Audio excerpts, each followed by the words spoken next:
All right, well, I think we can get started. So welcome to our webinar. Is it time for a rebrand? My name's Ellen. I'm an account manager here at Keystone Click. And today we're going to talk about understanding the power of branding and what to do when your branding has lost its luster. Hi, everyone. I'm Abby, and I am the digital content manager here at Keystone Click, and we're really excited to talk branding with you today.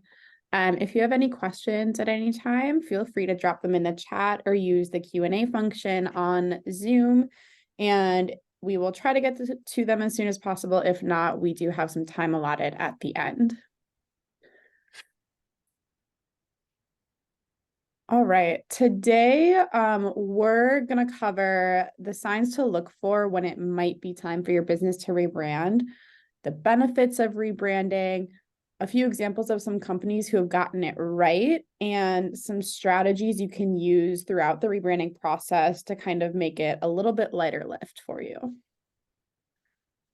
So let's start out and discuss why branding matters. I think we all know it's important, but we do have some categories here that'll really help show why your brand is so important. But as we know, your brand is your business's whole identity. It plays a pivotal role in how you're perceived by your audience. And in today's landscape, you have to have a strong brand for success. And your brand is more than just your logo or your colors. It's who you are, how you act, how your employees act, and what your value is compared to your competitors and in the landscape. And overall, it's your way of communicating with the world. So a strong brand, when you're communicating correctly, it builds trust. That's exactly right, Ellen. And really, at the end of the day, your brand should tell a story. It communicates your values, your mission, and what sets you apart from your competition. And the way that you tell that story can really make or break your business. A compelling brand can create loyalty and trust among your customers, while a weak or inconsistent brand can deter potential clients. So you definitely want to make sure that you're being really thoughtful and strategic when you're considering a rebrand, and just make sure that you're really future focused. All right, so we're going to give you some markers to help you decide when it's time to rebrand. This isn't always just a scheduled thing. Maybe it needs to happen, maybe it doesn't need to happen. So let's look at these buckets. We will get into these a little bit more. But overall, signs to watch for that might tell you it's time to rebrand includes declining market relevance. So that's really looking at your competition, mismatched brand imaging, stagnant growth or declining sales. Like that can mean it's time. Outdated brand appearance, and then negative brand associations. So the first sign that it might be time for your business to rebrand is declining market relevance. If your business is struggling to keep up with changing trends, that's definitely a sign that it might be time to rebrand. Especially, I think, with TikTok, digital trends move really, really quickly. And we don't want your brand to necessarily be trendy, because there's absolutely no way you can keep up with all the trends out there. But we do know that your customer base is always evolving, which means that their demands and their preferences are changing over time too. And you want to make sure that you're still catering towards your target audience, what they want and what they need. Don't become obsolete. We've seen what happened in the past to brands like Blockbuster, Radio Shack, or Borders. They were unable to evolve with the market, and so they ended up, the branding became obsolete, but also as a business, they all had to fold. So make sure you stay informed regularly by conducting market research to stay updated on what's important and relevant in your industry and what your audience cares about. And this kind of goes along with mismatched brand imaging. So does your brand align with your values or your offerings? So we just talked about staying relevant. Maybe you're a company that has evolved its offerings. Does your brand match that? In my head, GoDaddy comes to mind. It was just domains, and now they have website builders. They do so much more. So their brand, they have to work to communicate that their brand, GoDaddy, is not just Go domains. So to do this, you do have to conduct a brand audit. And this could be anything from interviews from your clients, like, does your brand, do they know that you do everything that you do? Like really asking them, what do they think about your brand, or even strangers as well. And professional audits as well can be really beneficial here. Because you know what you offer. It might take a third party to take a look at your brand and be like, hey, this is what it seems like you offer. Definitely. All right. Third, kind of our whole theme this year in our webinars has been growing pains. We really want to address kind of those difficult things that happen when your business is growing. But if your business is not growing as expected, or your sales are not increasing the way that they should be, that can be a good indicator that you need a rebrand. This has to be done thoughtfully. I think just like all the other things that we've discussed, you want to make sure you're making data-driven decisions in order to ensure that your rebrand is received well by your current customer base, while still allowing you to reach out to new prospects that otherwise might not be interested in your business. Taking a deep dive into your performance metrics, including sales trends, customer acquisition rates, and things like customer retention rates, will help give you the data you need to decide if a rebrand is right for you right now. Is your brand outdated? Is there an outdated appearance? Maybe you were the coolest, freshest brand around, but that was 15 years ago. Maybe what was trendy when you created your brand is not trendy anymore, or it doesn't represent you anymore. It's so easy to become just another logo in a sea of companies. We see major businesses do a rebrand about every 10 years. While we don't necessarily suggest that for all companies, especially mid and small companies, we do suggest around at least every 10 years, or even more often, to look at these metrics and evaluate, do this research and evaluate, because your company's always evolving. Rebranding helps shows that. And again, using a visual branding specialist, they're going to be able to tell you the sentiments they see, visual trends. That's truly a study. So you do want to work with a professional in this sphere.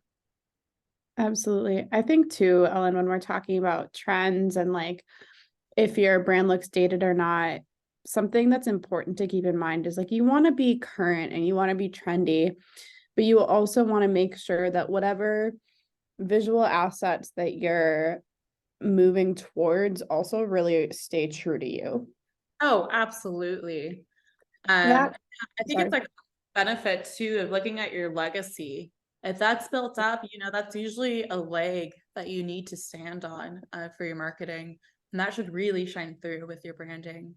For sure. Another thing with outdated logos too, as we're moving more and more into a digital world, and I know that's Abby in our world, you need logos and branding that transfers from paper to digital very easily. That can save on printing production. It can save time for development. There's so many benefits there too to updating. For sure. Very well said.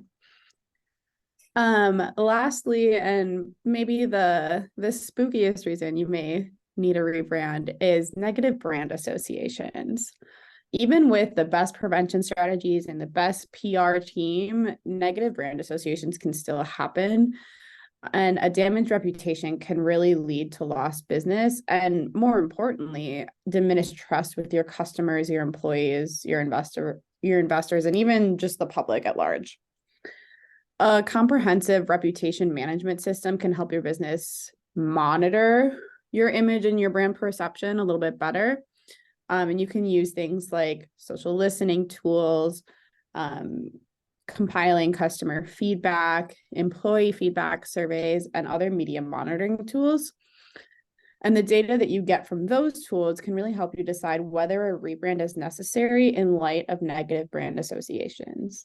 I would say if those brand associations are really negative, that's probably a good sign that it's time for a rebrand, because you want to make sure that you're keeping your reputation clean and kind of cleaning up behind yourself, if that makes sense. Mhm. And I think rebranding for this cause done in the best way isn't hiding Mm-hmm. your brand was and what went wrong. It's not hiding behind that, like, oh, we're the same company, but you wouldn't even know it. It's letting the values of what you like, if something did go wrong, if what you've learned and what your values truly are, shine through better. Because it probably was that your brand didn't effectively communicate who you were before. Absolutely. Yeah. Yeah, it's a really good opportunity. Which brings us to the benefits of rebranding. So if you've identified your company with anything that we pointed out so far, or maybe you've been thinking of rebranding, but maybe need to sell that to your team a little bit more, let's look at some of the benefits you can find with rebranding, because really it leads to so much opportunity. So of course, you can enhance your brand visibility, something eye-catching, something new, something shiny. That's like what we like to call it. Of course, that's going to capture attention and create some buzz around your brand. Improved customer perception. This is what we keep talking about. Rebranding can help communicate who you are as a company and therefore communicate with your customers. And just that communication back and forth from the get-go, from just who you are as a brand, can definitely be improved. It's a competitive advantage too, but if you are rebranding correctly, you're going to see your competitors trying to do what you're doing. And then expanded market opportunities. All of these benefits are going to lead to more opportunities to get new clients as well. Certainly. Let's take a look at some case studies of rebranding done right.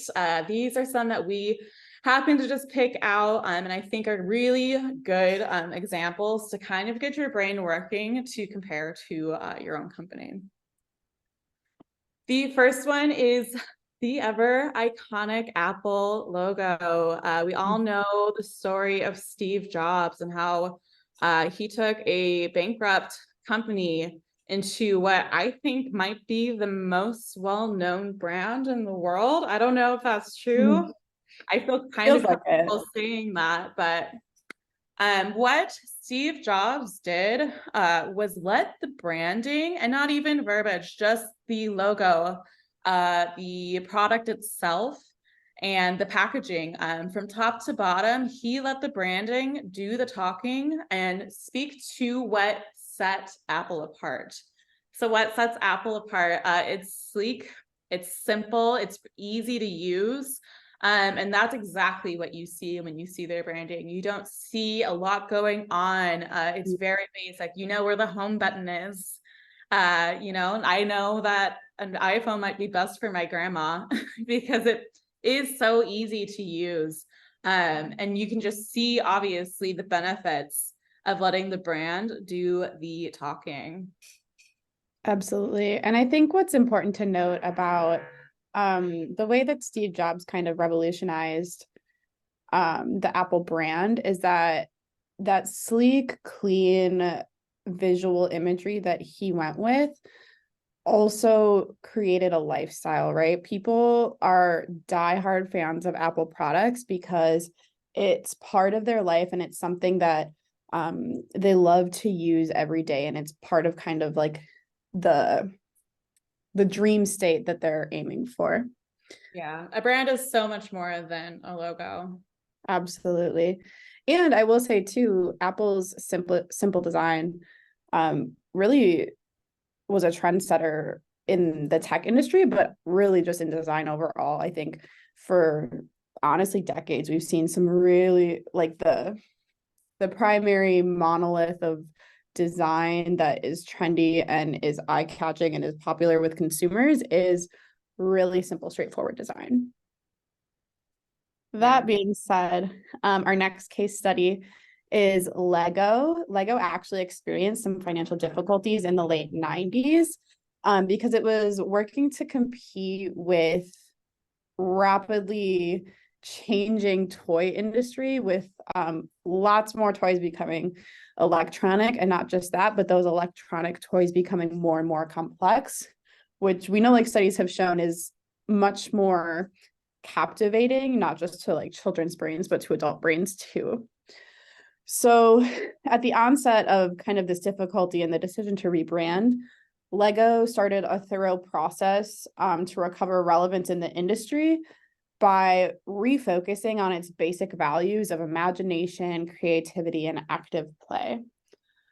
So to improve the building experience, Lego created new product lines, collaborating with franchises like Star Wars and Harry Potter, and embraced digital technology where it could too, while still staying true to its roots. That effective rebranding solidified Lego's status as a leader in the toy sector still. I mean, they're really, really one of the big players in toys, and revived the company's operations enough that we got the Lego movie, which, I mean, I thank love. goodness. What would we do without it? Oh, such a good movie. Yeah, and that again just encompasses how a rebrand is not just the logo. It's everything that they've done to their core. Burger King is our next case study. They did not change who they were as a company too much. It's not like they changed what burgers they had. This is a really good example of how they've held on to their legacy while moving it into a more modern design. You can see here, it's still the iconic logo, but not the bright, flashy logo that we remember. But there are still notes of nostalgia. These color choices are very rich, very nostalgic, but it's very modern and clean. And I did touch on this before. I think this is so much easier to print. They're probably saving money on printing on their takeaway bags. It transfers really nicely to digital spaces. I think they're going to be able to play with this a lot more with these colors and these shapes. So it's just a really good example of how they stuck with their legacy and just revamped to be more modern. Yeah, absolutely. I do want to touch really quick on that, Ellen. One of the things that Burger King really played into at the time that they did this rebrand, which was a few years ago, was kind of like the resurging popularity of nostalgia in pop culture. So like with shows like Stranger Things. Yes, that's what I was thinking of specifically. Stranger Things and like other shows, there's been a lot of like shows and movies and like seasons of shows in the past maybe 5 years that have been, I feel like, either 70s, 80s, 90s set. So Burger King really kind of came back to its roots, but also played on what was trending at the same time. And it was really, really strategic, and it has paid off really well. It's a great rebrand. It's one of my favorites. Yeah, Abby and I actually were talking about Burger King and not rebranding at all, and it came up that we love this logo, and that's how it made it onto here today. So yeah, perfect rebrands are everywhere and can absolutely be done right. Definitely. So if you have determined that a rebrand is in order for your business, if one of those 5 reasons that we went through sounds like your business, we want to talk about how you can go about rebranding your business successfully. And we've identified 3 key strategies for that. And those include defining your brand strategy, engaging your team, and consistent brand implementation across all of the things, all of the places where you can find your brand. And these strategies will really help kind of lessen the load of what can be a daunting process. All right. So to define your brand strategy, you have to have such a clear and comprehensive strategy. This is really showing the goal and the values, and like Abby pointed out, the story. Once you have that, all the little things are going to fall into place. Having that big goal of what your brand is communicating is absolutely key. We do suggest consulting with professional here or a marketing agency. Keeping these goals in mind, there's so many things. It's your employees, it's your customers, it's your potential customers, it's your past, your future. That can be hard to balance. Deciding what to communicate with your brand and your brand strategy, and tiering that into importance of what you need to show with that, I do think would take a professional. But yeah, definitely one of the best strategies to take and an absolute must to do. Absolutely. One of the other things you want to make sure you definitely do when you're tackling a rebrand is to involve your employees, because they're your brand's best ambassadors, and they also probably have a lot of insights that you may not have if you don't work with your customers and very closely with your employees on the day-to-day. You want to make sure that everybody internally is on the same page and aligned with a new vision. And hopefully that new vision can even serve as a source of inspiration for your team too. Try to conduct workshops and brainstorming sessions to gather your employees' input and their ideas, so that once you move forward, everybody is kind of like excited and ready for the next big thing without it being a really, really stressful process. A united and motivated team can really be a powerful driving force behind your rebrand. Yeah, so Keystone rebranded, and we had so many touch points. One, for decision making, and two, just to make sure that we're all on the same page. Because every single person on our team is part of our brand and therefore had say in this process. Definitely. All right. The last thing you need to do is to be consistent. Being consistent is absolutely a non-negotiable. Consistency looks like branding from, big things like your website or your social media, all the way down to maybe your customer service support, business cards, maybe even your training process when you have new employees. You need to have consistency from top to bottom to have consistency for your clients. Being consistent is the only way you're going to be able to gain trust. If somebody thinks of you as one brand and has an experience with your business that does not match their ideas, that breaks their trust, they're not going to be your client much longer. To do this too, it's creating and enforcing those guidelines like we talked about with your employees. Make it easily accessible. You never know what needs to be able to be made. Like, I know even for like a meeting agenda, I'm looking at our guidelines to make sure it represents Keystone Click. All right, we're already to questions. We are. Let's open the floor, Ellen. Yeah, I actually saw one pop up earlier, so I'm pretty excited to ask this because I want to ask Abby. Let me read it off. Okay, you mentioned the importance of involving employees in the rebranding process. Can you talk about how to effectively engage and communicate with the team during a transition? Absolutely. So like Ellen said, we recently went through this transition in this period ourselves, and we're honestly we're just at the tail end. We're not quite finished yet. So this is something that we have recent personal experience with. And it's when we talk about brand consistency across all channels, that's really, really important for the integrity of your brand, but you can't achieve that unless everybody is on board. So engaging your employees is really, really critical. When you conduct workshops, just have open and honest discussions about your brand and where you want to go in the future, that really helps everybody buy into the end result, so that when the new branding is finalized, it's done, you have a guidebook, all the things are ironed out, you've crossed every T, dotted every I.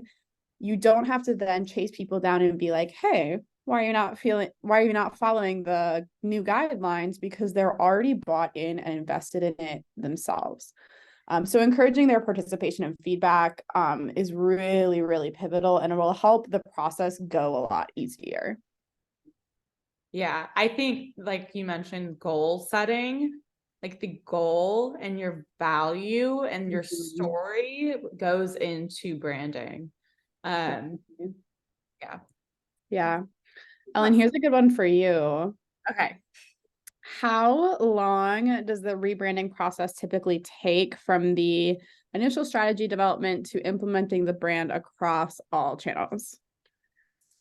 Okay. This is so hard to answer. Of course, it depends on the company, why you're rebranding, your team's capacity. I would say the best way to take a look at what your timeline could be would be to focus on the research parts. How quickly can you get feedback? Because there's so many stages that you want to test. Of course, you're going to test what you're currently working with. You're going to test new ideas. You're going to test internally. You're going to test externally. What's going to save you the most time is that research. I would hate for a rebrand. Everybody's on board. Maybe even your team did a great brainstorm. Everything's ready. And once you launch it, your clients are like, this logo looks funny. Like, oh, that looks like a banana and you're an orange company. And you just didn't catch that. So that's going to save you the most time by consistently testing at all of these stages. That means when you do your rebrand, you're doing it right. So yeah, I would say putting dates to research and really assigning things to people is going to be what gets it done. Yeah, that's a great tip. I want to add to Ellen that one of the things that will help make your brand successful long term is making sure that you have really clear and tight guidelines around everything, and you answer all the questions that your team members could potentially ask about the new branding. And spoiler alert, that can sometimes feel like you're putting everybody in a box, but actually in December, our December webinar is about how having brand guidelines can actually help unlock your creativity. And part of what we're going to talk about then is that having those guidelines kind of helps eliminate like decision fatigue, because you don't have to choose from literally an infinite amount of colors. You have 5 or 6 colors to choose from, and it helps you be a little bit more innovative and creative when those guidelines are tight. Mm-hmm. Yeah, even if you did have like a customer service person too, maybe they get a wild question because people are crazy. Maybe they kind of know what they need to say. Like they love working for the company. They want to speak from the heart. Having these guidelines, they can be assured that everybody's on the same team, and they can accurately represent your company as well. Yeah, so it looks like most of the questions were along the lines of engaging your team, which I do think we got to talk about because it is so important. Yeah, but I just wanted to thank everybody for joining us. This was a lot of information. Like Abby said, we are going to get more into this. We just really wanted to have a webinar to help you decide, think about, is it time to rebrand? Honestly, if you're thinking about it, it's time to do some research no matter what. If you want some help with that research, some questions you have, or just want to learn more about rebranding in general, feel free to reach out to Abby or I. This QR link here will get you in direct contact with us. Obviously, Abby and I both love branding, so we'd be so excited to just chat with you. Definitely. Yeah, and I already gave you a sneak peek into our last webinar of the year, but our webinar next month, which is on November 16th at 1 p.m. Central Time, we're going to talk about effective brand messaging and how pivotal of a role it plays in the overall perception of your brand. So tune in to see how the words can really drive the visual branding too. Awesome. And then I just have our last screen. Please reach out to us. We love chatting. We're all over the internet. If you want to see our new website too, we do have our new branding launched, which we're so excited about. So yeah, stay tuned and thanks for joining us today. Thanks, everyone.